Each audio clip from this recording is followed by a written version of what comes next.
Bonsoir à tous, merci de nous être fidèles quotidiennement, y compris le dimanche. Et cette journée dominicale aura été marquée par le point d'orgue de 3 jours de course sur le circuit monégasque avec les finales du Grand Prix historique. Nous reviendrons en ouverture de cette édition sur le bilan de cette épreuve qui a mis des étoiles dans les yeux aux passionnés d'automobile. Nous serons également avec les pilotes monégasques qui ont disputé ce Grand Prix historique dans leurs catégories respectives. Nous reviendrons également sur les temps forts de la semaine, dont la visite du prince Albert II en Mayenne. Le prince souverain est allé sur les pas de ses ancêtres, mais a également découvert le tissu économique de la région. Cette semaine, 2 scientifiques de Monaco qui ont participé aux expéditions Tara sont venus donner une conférence pour présenter les résultats de la mission menée dans le Pacifique autour des coraux. Nous entendrons Didier Zoccola du Centre scientifique de Monaco. Le harcèlement scolaire fait l'objet de nombreuses campagnes pour lutter contre ce fléau des cours d'école. Nous vous présenterons 2 livres écrits par 2 personnes ayant travaillé en milieu scolaire et basées à Monaco. Le premier livre est destiné aux enseignants et aux parents, le second aux jeunes victimes. Pierre Bardy, le directeur de la SMA, nous dressera le bilan de la dernière édition de l'opération Monacollecte et évoquera la politique de valorisation des déchets. Dans la chronique Ceux qui font Monaco, nous nous rendrons dans une enseigne qui traverse les décennies, Riviera Photo Monaco. Nous serons également avec le directeur de l'Institut audiovisuel. Vincent Vatrican, interrogé par José Sacré, nous présentera le prochain film à l'affiche du cycle Tout l'art du cinéma, un ciné-concert autour du film The Kid de Charlie Chaplin. Il y avait du monde dans les tribunes cet après-midi du Grand Prix historique, une foule de passionnés qui a pu admirer dès le tout début de journée et jusqu'en fin d'après-midi des voitures mythiques, héritage du passé glorieux de la Formule 1, des monoplaces sublimes qui ont traversé les époques et au volant de certaines, des pilotes monégasques qui ont vécu un rêve éveillé. Et pour vous faire vivre ces courses en direct sur Monaco Info, il y avait le binôme Franck Phillips, Christophe Paco. Oui, drôle de parcours pour nos monégasques. Heureusement, ça se termine bien. Nicolas Mathilde est avec nous parce qu'il a connu vraiment une infortune dans ce virage du bureau de tabac. On vous a vu mal à l'aise, évidemment, taper sur la droite, Nicolas. Ça se termine difficilement pour votre première. Hein. C'est pas ma première, mais ça se termine difficilement. Hein. Dans un virage, il y a beaucoup de gens qui sont restés là. J'ai mis mon nom, j'ai inscrit mon nom comme les autres. Hein. Il fallait le faire. Maintenant, je suis célèbre de ce virage-là, du bureau de tabac. Je suis un des pilotes qui a fini dans le bureau de tabac. Voilà, comme ça, on s'en souviendra. Franck, on a eu peur hein, quand même sur le coup. Ben oui, mais heureusement que d'abord il y a eu les Tech Pro qui ont un peu amorti on va dire la chute quelque part. Et bon, l'important c'est qu'ils sont là de plein pied et qu'il est pas mal et qu'il faut vite qu'ils remontent dans la voiture. Exactement. Parce que c'est comme un cheval, une fois qu'on est tombé, il faut vite remonter dessus. Oui, il y a quand même de l'émotion quand on tape comme ça si fort. Hein. Ouais. Bon, après, tu sais, tu penses pas à ça quand tu es dedans, mais effectivement, tu perds la voiture, tu vois que tu vas taper, et bon, il n'y a rien à faire. Et je me suis pas fait mal du tout, donc c'est essentiel. Et comme il disait Franck, il y a les Tech Pro, heureusement. On est comblé, on est content de vous retrouver ici à l'arrivée. Nicolas Mathilde, on rappelle quand même qu'il y a une autre catégorie, vous avez... allez, vous faites 9e. On a fini 9e, dans la difficulté aussi, on avait des températures très hautes, donc on a dû ralentir le rythme, mais on a quand même fini. L'essentiel c'est de finir à Monaco et c'est le plus dur. Merci en tout cas d'avoir été avec nous ce soir ici pour débriefer. Merci, bon retour, on attend votre voiture. Hein. Merci. Merci à vous. Merci Nico. Et puis 2 monégasques dans une série bien disputée là aussi, la série E, avec 2 monégasques qu'on adore, hein, Frédéric Lajoux bien sûr et Fabrice Notari. Ouais, tout à fait. Et puis cette série-là a été très spectaculaire parce qu'on a vu une belle bataille aussi. Et puis bon résultat de Fred qui finit 6e, on est très content pour lui. Et Fabrice Notari pour sa première. Eh bien, il finit 13e, donc comme on dit, c'est important de finir son premier Grand Prix à Monaco. Réaction de nos monégasques avec, pour commencer, Frédéric Lajoux. Déjà content de ne pas avoir abîmé la voiture, d'avoir fait du mieux que je pouvais. Bon, c'est pas aussi bien qu'il y a 2 ans, mais c'est pas loin. Voilà, 4e, 6e, on est là dans le paquet du milieu. Quoi. Après, pour aller chercher les premiers, c'est très difficile parce que c'est des gars qui sont surentraînés, qui sont pros et c'est un niveau au-dessus, donc c'est compliqué. Donc, ce qu'il faudrait, c'est, et là je lance un appel à Monseigneur et à Michel Boéry, il faut le faire tous les ans ce Grand Prix. Regardez le public qu'il y a, regardez l'engouement, regardez, il faut absolument refaire le Grand Prix historique tous les ans. Et puis alors un petit mot aussi pour celui qui vous accompagne et qui était certainement pas très loin de vous, Racing for Antoine. Hein. Il est toujours là, dans vos pensées. Ouais, il est toujours là, pas que dans la voiture, il est toujours là à chaque instant de ma vie. Tout ce que je fais, c'est pour lui, c'est pour ma fille. Et puis ça m'aide et c'est pour ça que je continue. Et j'ai pas envie de m'arrêter parce que, vous connaissez le proverbe, c'est pas parce qu'on vieillit qu'on s'arrête, c'est si on s'arrête qu'on vieillit. Oui, avec cette pensée, l'inscription d'Antoine sur le casque, évidemment. Son gendre disparu, on s'en souvient. Antoine, c'était un moment tragique à Spa-Francorchamps. À Spa-Francorchamps, exactement. Antoine Hubert, donc, à qui on pense beaucoup, qu'on a beaucoup pensé, vous l'avez déjà dit Patricia, à Ayrton Senna tout le week-end. Autre réaction après Frédéric Lajou, le troisième pilote monégasque, Fabrice Notari. Moi je suis content parce que j'ai fini ma première course en F1, parce que j'avais fait déjà en F3 à Monaco, mais jamais en F1.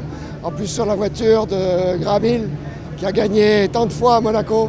Donc c'était vraiment un rêve d'enfant qui s'est réalisé. Surtout j'avais pas de frein, j'ai eu tout le week-end des problèmes de frein. Donc j'arrivais pas, c'est pour ça que je suis mal qualifié. Et après, pendant la course, là, j'avais pas de frein, donc je faisais ce que je pouvais. Mais je voyais que je remontais sur la Ferrari devant moi. Et ça, c'est de la chance, parce que voir une Ferrari comme ça, pendant 18 tours, c'était une belle chose. Voilà pour les réactions de nos pilotes monégasques. On espère les retrouver très vite. Pourquoi pas l'année prochaine, hein? Oui, tout à fait. C'est le souhait de Frédéric Lajou. Ce serait bien. Et puis on se revoit donc pour la suite des événements. Tiens donc. Vendredi, samedi et dimanche 26 mai. Pour voir si notre Charles National, Daguet. Voilà, Daguet Charles, Daguet le pins à roulette, arrive à nous surprendre et de battre le grand Max Verstappen, comme l'a fait Lando Norris. Max la menace. Max la menace. Rendez-vous dans 15 jours sur Monaco Info. Oui, et ce n'est donc pas tout à fait fini la saison des Grands Prix, puisqu'après l'Ypres et le Grand Prix historique, place au Grand Prix de Formule 1 à suivre le dimanche 26 mai et les jours précédents pour les essais libres et qualificatifs. Un mot de basket avec la victoire hier en championnat de Betclic Elite de Monaco face à Blois, 89-73 pour la dernière rencontre de saison régulière avant les playoffs. 8 équipes seront en compétition à partir du 17 mai et ces quarts de finale verront s'affronter Monaco et le Portel, le Paris Basketball et Cholet, Bourg-en-Bresse et Nanterre et enfin Lyon-Villeurbanne face à Saint-Quentin. Notre premier invité dans ce journal est le directeur de la SMA. Au mois de février dernier était organisée la 3e édition de l'opération Monacollect autour du tri des déchets et de leur valorisation. Les chiffres rendus publics cette semaine démontrent le succès de cet événement. Je vous propose d'écouter Pierre Bardy, il est interviewé par Émilie Rousseau. Bonsoir Pierre Bardy. Bonsoir Émilie Rousseau. Vous êtes le directeur général de la SMA. Cette édition 2024 de Monacollect aura une nouvelle fois mobilisé l'ensemble de la principauté. Que révèlent les chiffres de cette 3e édition? Cette 3e édition de Monacollect en février 2024 a montré des chiffres en progression, notamment sur les dons qui ont été faits aux associations qui nous accompagnent sur cette manifestation, puisqu'on est passé de plus de 10 tonnes de dons l'an passé à cette année plus de 16 tonnes de dons.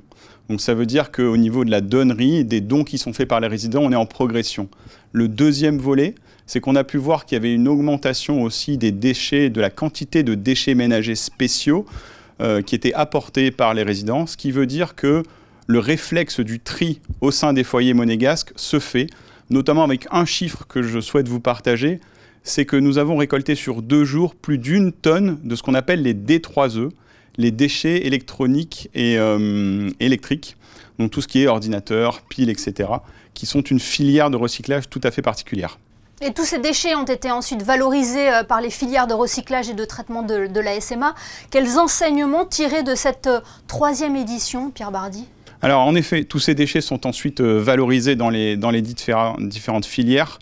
Moi, je tire principalement 2 enseignements. Le premier, c'est qu'on a véritablement ressenti un engouement de la population au travers des échanges qu'on a pu avoir avec chacun des résidents qui ont pu venir déposer ou donner lors de l'événement. Ça, c'est la première chose. Donc, il y a un véritable rendez-vous qui commence à s'instaurer avec les résidents.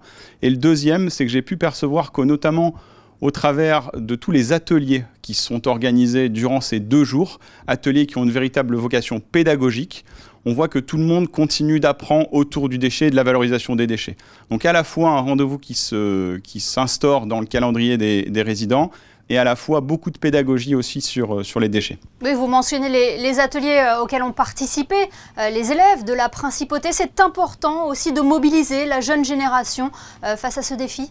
C'est très important, c'est eux qui vont hériter de la planète demain. Ce sont plus de 800 jeunes cette année qui ont été sensibilisés, à la fois au travers des ateliers, à la fois au travers des conférences qui avaient pu avoir lieu en parallèle de la manifestation.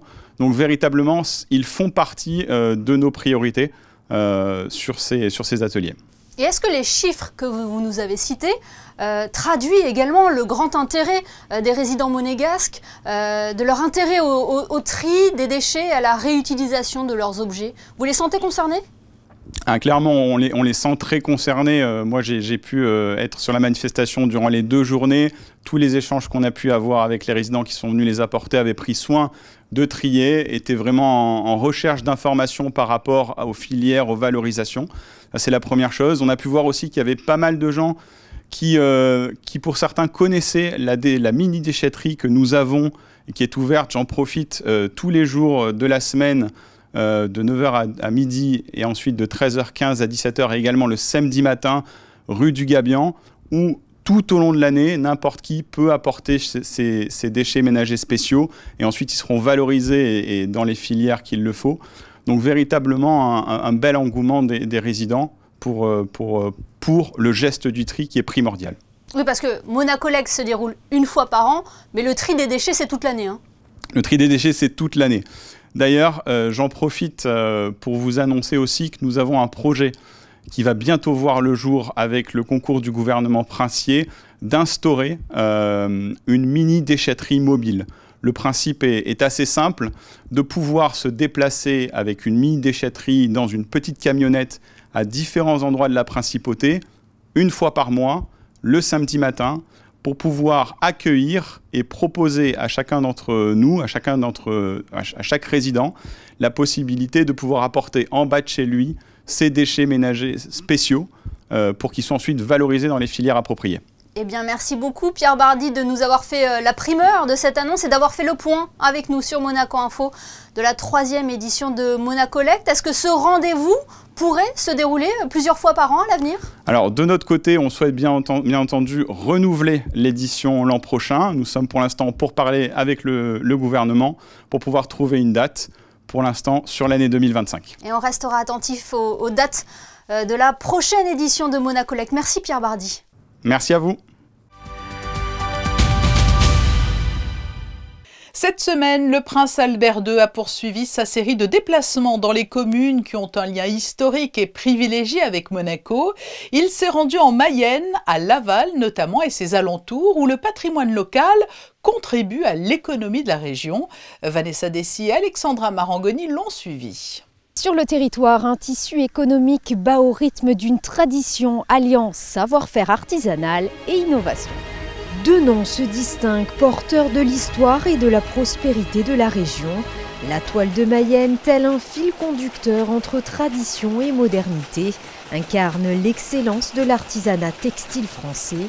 Depuis ses débuts modestes dans les années 1800, cette entreprise familiale a su préserver son héritage. Lactalis est pour sa part un géant mondial dont les racines plongent dans le sol fertile de la Mayenne.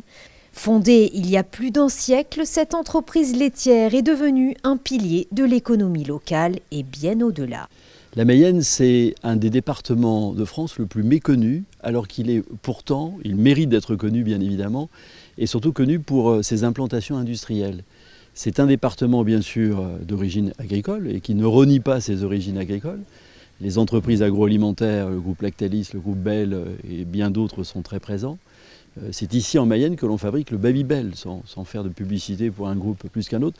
1 million par jour, juste pour vous donner un chiffre. Et c'est aussi un département donc très industriel d'une façon générale. Le département s'est engagé depuis quelques années à tenter de secouer les choses et à faire en sorte de développer une politique d'attractivité pour qu'on sorte effectivement de ce principe qui était cher d'ailleurs à l'entreprise Lactalis que le prince va visiter. C'est le bien ne fait pas de bruit et le bruit ne fait pas de bien. Que l'on déambule dans les rues pavées à l'ombre des remparts ou que l'on contemple les rives de la Mayenne, chaque instant passé est une invitation à voyager dans le temps. Et c'est dans cette fusion entre authenticité de la principauté et la simplicité de la Mayenne que réside toute la magie de ces liens.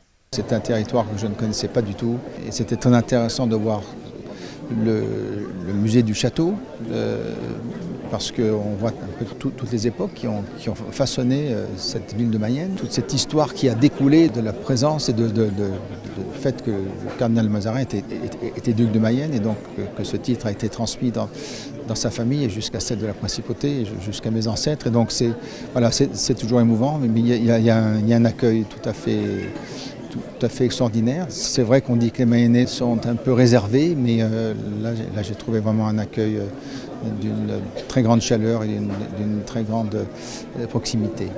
Dans le sillage des Grimaldi, des ponts se dressent entre la Mayenne et la Principauté, reliant deux mondes en apparence éloignés, mais unis par une même histoire. Le harcèlement scolaire est un traumatisme auquel sont confrontés de nombreux jeunes et auquel doivent également faire face des adultes qui en ont été victimes par le passé. Pour traiter cette problématique à la racine, 2 guides sont désormais disponibles. L'un qui s'adresse aux parents, enseignants et adultes proches des victimes et l'autre directement destiné aux jeunes. Noémie et Marco ont tous les deux travaillé en milieu scolaire auparavant. Aujourd'hui, ils proposent des séances de coaching et c'est dans cette même lignée qu'ils ont créé de A à Z ces 2 livres que vous pouvez retrouver sur Amazon. Nous les avons rencontrés.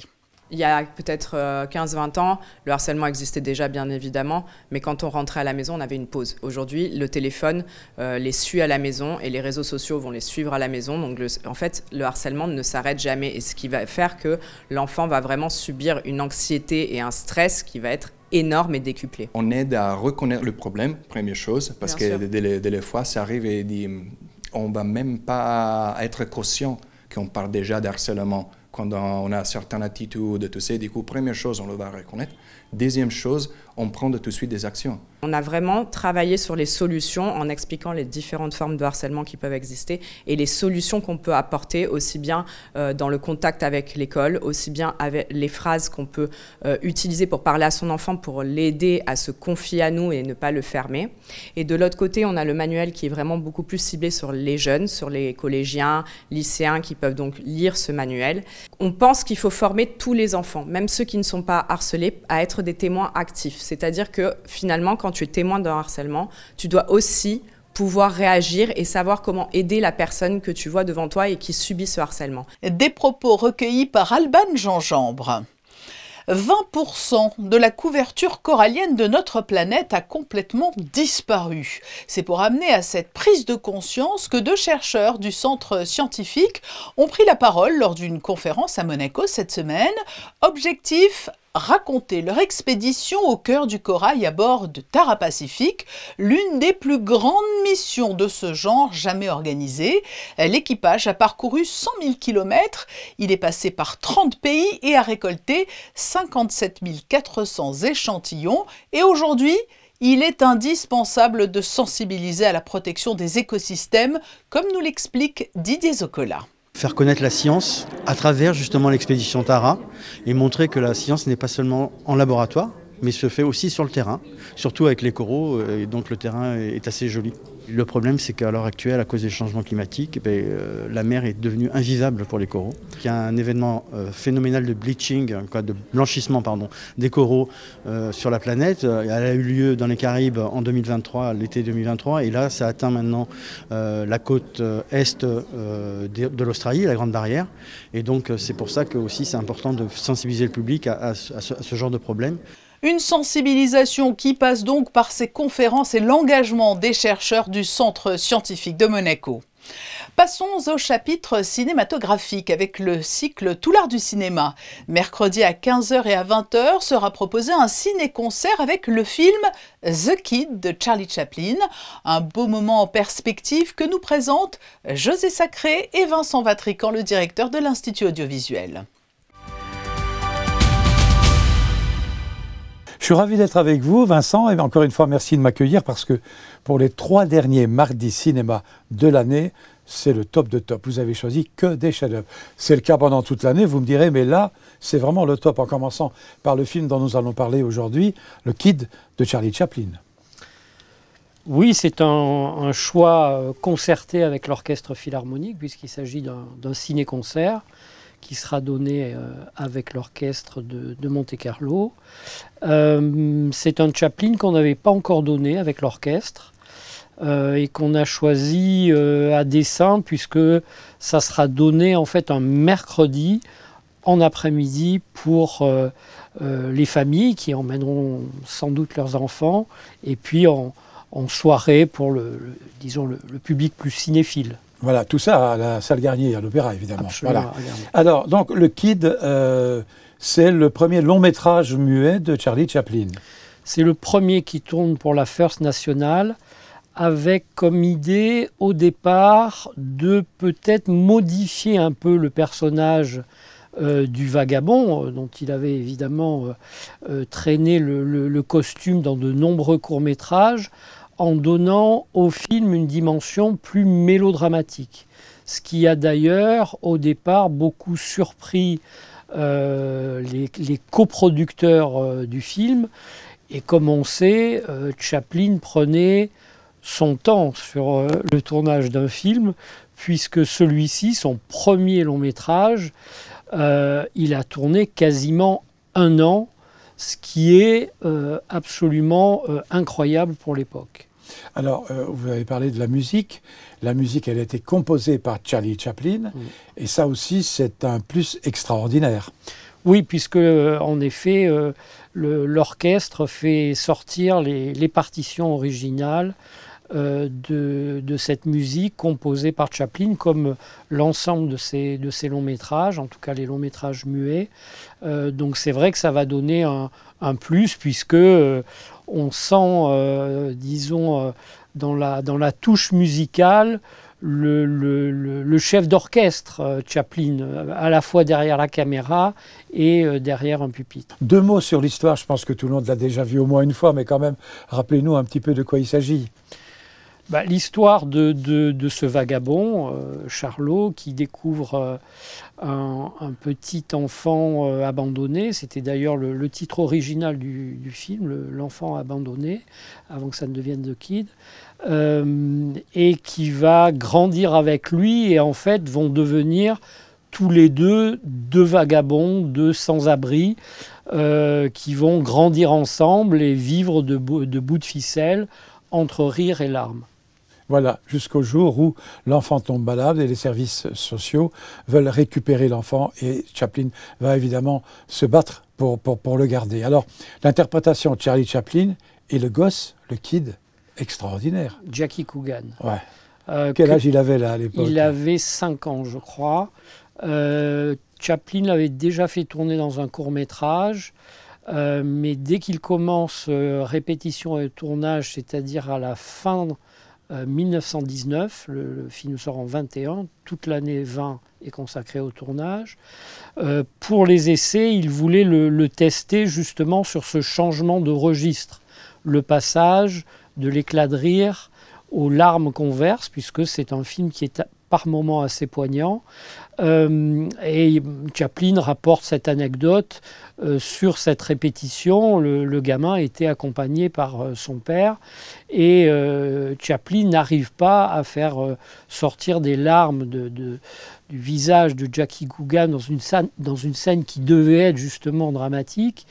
Et le père dit je m'en occupe, il revient quelques instants après, et le gamin est en larmes, et en fait le père l'a menacé de ne pas l'autoriser à tourner le film, alors que pour Jackie Coogan c'était évidemment une sorte de consécration de pouvoir tourner enfin un long métrage avec celui qu'il avait découvert. C'est à voir et à revoir donc à la salle Garnier. Ce sera le mercredi 15 mai, avec les enfants l'après-midi concert famille à 15h, et pour le plaisir de tout le monde à 20h au même endroit, avec l'Orchestre Philharmonique de Monte-Carlo, dirigé par Frank Strobel. Le film sera présenté par le maître, bien sûr, Vincent Vatrican. Merci Vincent, à bientôt. Merci José.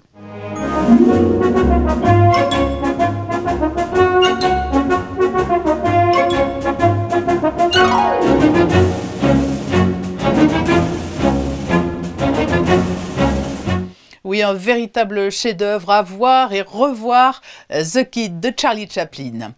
C'est devenu l'un des rendez-vous récurrents dans nos journaux, ceux qui font Monaco. Christine Datomel met en lumière aujourd'hui une institution, Monaco Riviera Photo. Oui, aujourd'hui on se retrouve rue Grimaldi pour parler d'une petite boutique où vous êtes sans doute passé au moins une fois dans votre vie, puisqu'il s'agit de la première ou alors plutôt de la dernière boutique de photos en principauté. Nous parlons de Riviera Photo. Ce lieu a toujours été donc ici en fait, et ça a été créé par la famille Tourné, donc en 1923. Ça a duré jusqu'en 1970, je pense. Après, il y a eu la famille Badia. On a commencé ici en tant qu'employé, en fait. Voilà, donc on a fait tourner la boutique par rapport à notre associé on s'est associé par la suite avec la personne qui était notre employeur. C'est François qui est arrivé ici en tout premier. Parce que donc notre associé, donc, qui est malheureusement décédé, donc lui avait demandé de venir faire des photos parce qu'il était passionné par la photo. Et donc ensuite, de fil en aiguille, moi qui étais une petite jeune à l'époque, voilà, j'avais besoin de faire donc des jobs d'été et il m'avait proposé de venir travailler avec lui. Et ce qui fait qu'après, j'ai tellement adoré l'ambiance, la diversité du travail, faire les photos, le studio, enfin tout ça. Donc du coup, je suis restée de 1990 à de nos jours. Voilà, c'est nous. 33 ans que cette collaboration dure. Qu'est-ce que vous proposez justement à la clientèle? Alors, on fait plein de choses diverses. Bon, déjà au niveau du labo, parce qu'en fait, il faut savoir qu'il y a le studio, le labo et les reportages. Voilà, c'est trois vraiment activités différentes. Hein. On fait tout ce qui est grand format, voilà, des tirages comme ça. On vend du matériel, des cadres, des albums. Voilà, ça c'est la partie labo. Ensuite, il y a la partie studio. Donc le studio, on prend des rendez-vous, on fait les enfants, les bébés, les familles, enfin tout ça. Voilà. Et ensuite les reportages. Nous faisons les livres-albums. Voilà. Donc ce sont des livres-albums où dedans, donc les clients nous envoient les photos par WeTransfer, par exemple, une centaine de photos à peu près, et on les retravaille toutes, une à une. Voilà, ce qui fait que le livre-album après reste vraiment très très bien. On fait tout ce qui est identité. Alors là, il y a pas mal de diversité au niveau de la population, donc du coup on fait tous les visas, les différents passeports, enfin voilà, il y a je ne sais plus combien de nationalités. On est constamment en train d'étudier les nouvelles normes, tout ça on les connaît vraiment par cœur. Parce que nous, avec les 130, 140 normes différentes qu'on a au niveau des formats, toutes les ambassades envoient chez nous pour des raisons non pas pour des raisons de monopole, hein, pour des raisons d'acceptation. Chaque pays a sa touche différente. L'Allemagne, il faut mettre les yeux plus haut. L'Italie, il faut être très très près. Monaco, c'est un petit peu moins loin. Enfin bon, voilà, et chacun a mis sa patte. Et on a le droit de sourire dans certains pays? On n'a pas le droit de sourire. Sauf pour le permis à Monaco. Voilà. Donc en fait, les gens sont contents parce que quand on leur dit « vous pouvez sourire », ils sont ravis. Voilà, parce qu'à force de leur dire « ne souriez pas », bon, c'est vrai qu'ils aiment bien la joie, la bonne humeur. Donc voilà, le permis monégasque permet encore de sourire.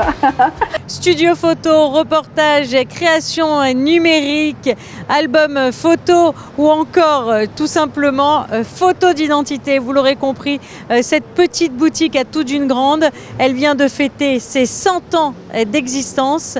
Elle est l'une des dernières de la région et elle vous accueille à Monaco du lundi au vendredi. Nous avons eu la chance de profiter d'un beau soleil pendant tout le week-end. Est-ce que cette tendance va durer cette semaine? Théo Schumer va nous le dire. Bonsoir Théo. Bonsoir Patricia, bonsoir à tous. Demain, le soleil sera un peu timide pour commencer la semaine. Le ciel monégasque sera voilé surtout en matinée, mais vous aurez quelques éclaircies dans le courant de l'après-midi. Côté température, il fera en moyenne 15 degrés le matin et 19 degrés l'après-midi. Et si les éclaircies vous encouragent à vous baigner, le thermomètre affichera tout de même 15 degrés dans l'eau. Ce 13 mai, vous penserez à souhaiter une bonne fête aux Rolandes. Merci Théo, ce journal touche à sa fin. Nous refermons cette édition sur le flashback de la semaine. Demain à 19 h, vous retrouverez Émilie Rousseau. Je vous souhaite une très belle soirée sur Monaco Info.